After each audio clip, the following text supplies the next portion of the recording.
भारत में आपका स्वागत, वंदन, अभिनंदन। स्वस्थ रहें, मस्त रहें, व्यस्त रहें। नमस्कार। श्री गोस्वामी तुलसीदास जी के द्वारा रचित रामचरितमानस के पंचम सोपान सुंदरकांड के 22 नंबर की चौपाई श्री तुलसीदास जी लिखते हैं।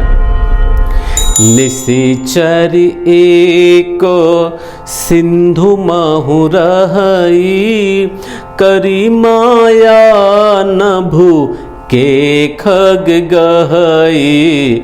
निशिचर एको।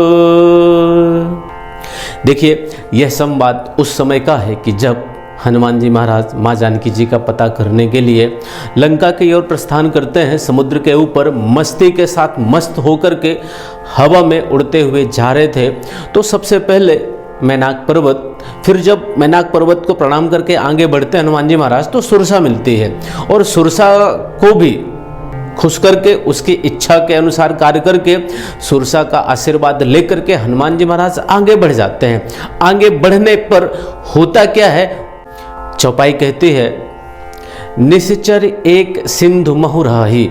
निशिचर मतलब राक्षसी, एक मतलब एक, सिंधु मतलब समुद्र, महु मतलब में, रहई मतलब रहती थी।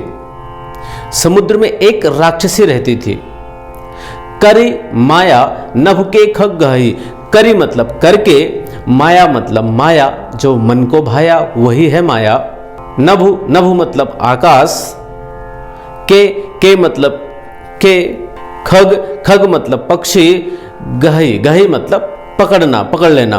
देखिए, चौपाई क्या बता रही है कि समुद्र में एक राक्षसी रहती थी और वह माया करके पक्षियों को पकड़ लिया करती थी।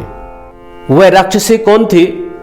देखिए, श्री रामचरितमानस में राक्षसी को केवल राक्षसी निशिचर के नाम से ही वर्णित किया है और यदि हम श्री वाल्मीकि जी के रामायण को देखें तो उसमें इस राक्षसी का नाम सिंहिका है। सिंहिका ही राक्षसी है जो माया करके पक्षियों को पकड़ लिया करती थी और वह पक्षियों को पकड़ती कैसे थी वह हम अगली चौपाई में देखेंगे।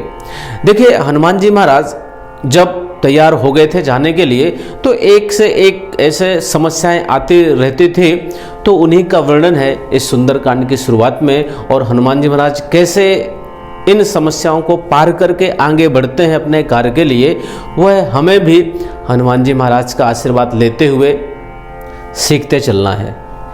जय हिंद।